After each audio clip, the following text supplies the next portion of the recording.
kuweka picha ya mhubiri kama mimi ama mwingine mkubwa kuliko mimi kwa bedroom yako mahali unalala ndio asaidie katika usikizi wako, it is idolatry.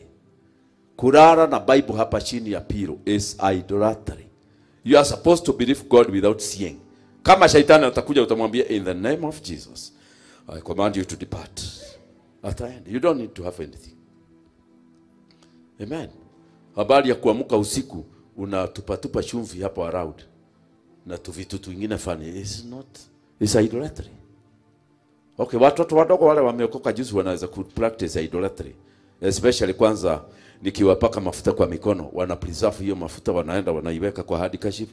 Hiyo hadi kashifu hiyo ni idolatry yao. Maana ni watoto. Lakini wewe kimutu kimiokoka miaka 10. Hadi kashifu ni ya nini kwa nyumba? Wewe umeokoka miaka 20. Pisha ya Harrison inafanya nini kwa breastplate yako? Unaiweka hapa. Najua hiyo mtumishi ni anointed. Na mimi mwenyewe sina picha yako. In fact ukiingia kwa table room ya anybody, uangalie zile picha ameweka kwa table room, unaweza kujua focus yake ya imani iko nini. Unaona vitu vile ameweka tu unajua huyu imani yake imekuwa interfere na hizi picha.